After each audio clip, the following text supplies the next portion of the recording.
कुरान मजीद का 14वां सूरा सूरह इब्राहिम।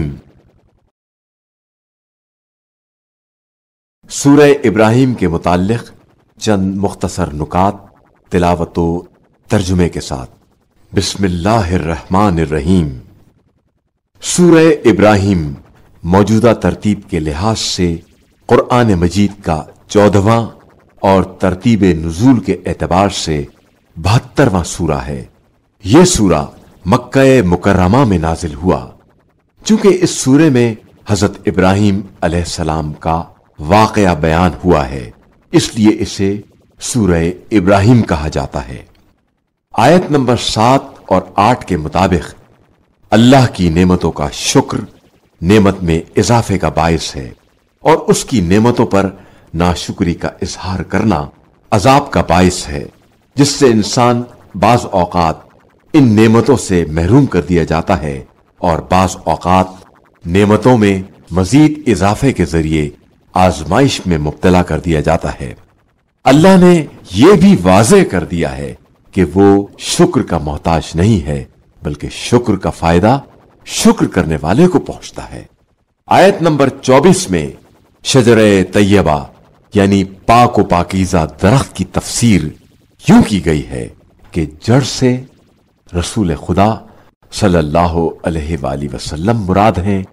हजरत अली अलैहिस्सलाम उसकी शाख और आइम्मा अलैहिमुस्सलाम उसके समरात और शियायान अली अलैहिस्सलाम उसके पत्ते हैं। आयत नंबर 35 से 41 तक में हजरत इब्राहिम अलैहिस्सलाम व इस्माइल अलैहिस्सलाम की दुआ का जिक्र है। इन आयात में बुढ़ापे में इस्माइल अलैहिस्सलाम व इसहाक अलैहिस्सलाम की पैदाइश, खाना काबा की तामीर, हजरत इस्माइल और हजरत हाजरा को बेआबो गियाह मैदान में बसाना और वालिदैन की मगफिरत के लिए दुआ का जिक्र है। जो भी इस सूरे को नमाज जुमा में पढ़ेगा वो फक्र व दीवानगी और बला में मुब्तला न होगा। बिस्मिल्लाहिर्रहमानिर्रहीम। शुरू नाम से अल्लाह के जो बड़ा मेहरबान निहायत रहम वाला है।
वफ़ी ज़ालिकुम बलाउम मिर रब्बिकुम अज़ीम। और उस वक्त को याद करो जब मूसा ने अपनी कौम से कहा कि तुम लोग अल्लाह की इस नेमत को याद करो कि इसने तुम्हें फिरऔन वालों से निजात दिलाई, जबकि वो बदतरीन अजाब में मुब्तला कर रहे थे कि तुम्हारे लड़कों को ज़िबा कर रहे थे और तुम्हारी लड़कियों को कनीजी के लिए जिंदा रखते थे, और इसमें तुम्हारे परवरदिगार की तरफ से बड़ा सख्त इम्तिहान।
पहले वालों कौम नूह और कौम आद और समूद और जो इनके बाद गुजरे हैं और जिन्हें खुदा के अलावा कोई नहीं जानता है की खबर नहीं आई है कि इनके पास अल्लाह के रसूल मौजज़ात लेकर आए और उन्होंने इनके हाथों को इन्हीं के मुंह की तरफ पलटा दिया और साफ कह दिया कि हम तुम्हारे लाए हुए पैगाम के मुनकिर हैं और हमें इस बात के बारे में वाज़ेह शक है जिसकी तरफ तुम हमें दावत दे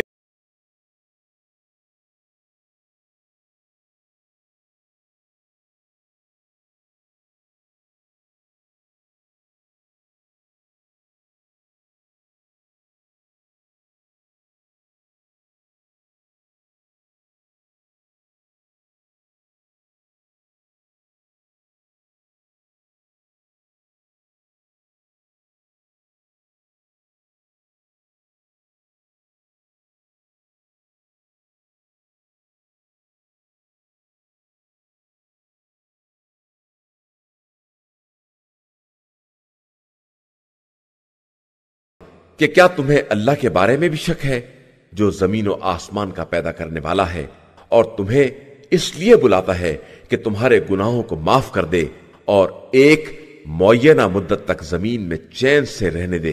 तो इन लोगों ने जवाब दिया कि तुम सब भी हमारे ही जैसे बशर हो और चाहते हो कि हमें इन चीजों से रोक दो जिनकी हमारे बाप दादा इबादत किया करते थे। तो अब कोई खुली हुई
तुम्हें इनके बाद जमीन में आबाद कर देंगे, और ये सब इन लोगों के लिए है जो हमारे मकाम और मर्तबे से डरते हैं और हमारे अजाब का खौफ रखते हैं। वस्तफ्तहू वखाब कुल्लु जब्बारिन अनीद, और पैगंबरों ने हमसे फतेह का मुतालबा किया, और इनसे अनाद रखने वाले सरकश अफराद जलील और रुस्वा हो गए। मिन वरा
और कयामत के दिन सब अल्लाह के सामने हाजिर होंगे, तो कमजोर लोग मुस्तकबिरीन से कहेंगे कि हम तो आपके पैरोकार थे, तो क्या आप अजाब इलाही के मुकाबले में हमारे कुछ काम आ सकते हैं? तो वह जवाब देंगे कि अगर खुदा हमें हिदायत दे देता तो हम भी तुम्हें हिदायत दे देते।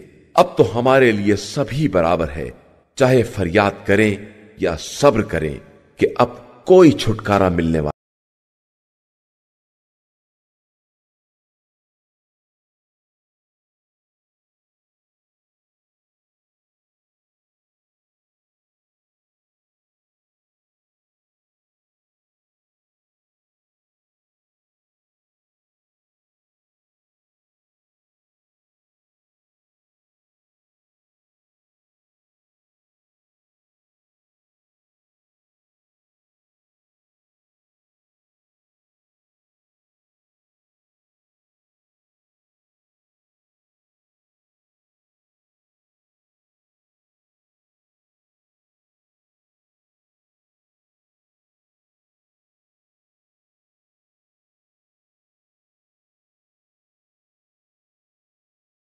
शैतान तमाम उमूर का फैसला हो जाने के बाद कहेगा कि अल्लाह ने तुमसे बिल्कुल बरहक वादा किया था और मैंने भी एक वादा किया था, फिर मैंने अपने वादे की मुखालिफत की और मेरा तुम्हारे ऊपर कोई जोर भी नहीं था सिवाय इसके कि मैंने तुम्हें दावत दी और तुमने इसे कबूल कर लिया।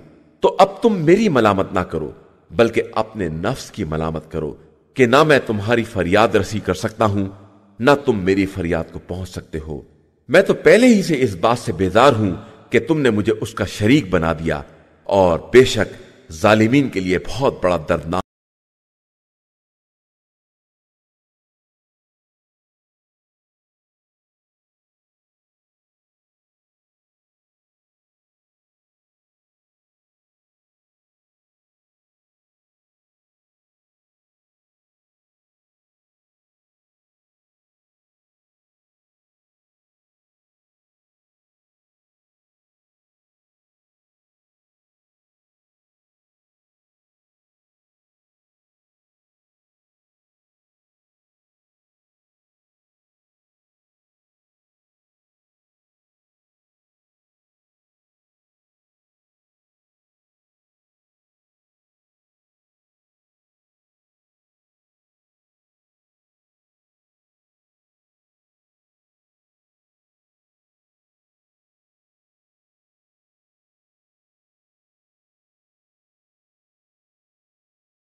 तक़ब्बल दुआ। परवरदिगार मुझे और मेरी ज़ुर्रियत में नमाज कायम करने वाले करार दे और परवरदिगार मेरी दुआ को कबूल कर ले। रब्बना इग़फिर ली व लिवालिदैय व लिलमुअ्मिनीन यौम यक़ूमुल हिसाब। परवरदिगार मुझे और मेरे वालिदैन को और तमाम मोमिनीन को उस दिन बख्श देना जिस दिन हिसाब कायम होगा।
आप सल्लल्लाहु अलैहि वसल्लम लोगों को उस दिन से डराएं जिस दिन उन तक अजाब आ जाएगा तो जालिमीन कहेंगे कि परवरदिगार हमें थोड़ी मुद्दत के लिए पलटा दे कि हम तेरी दावत को कबूल कर लें और तेरे रसूलों का इत्तबा कर लें। तो जवाब मिलेगा कि क्या तुमने इससे पहले कसम नहीं खाई थी कि तुम्हें किसी तरह का जवाल ना हो।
तरा उलुल अलबाब। बेशक ये कुरान लोगों के लिए एक पैगाम है ताकि इसी के जरिए इन्हें डराया जाए और इन्हें मालूम हो जाए कि खुदा ही खुदाए वाहिद व यक्ता है, और फिर साहिबाने अक्ल नसीहत हासिल कर लें।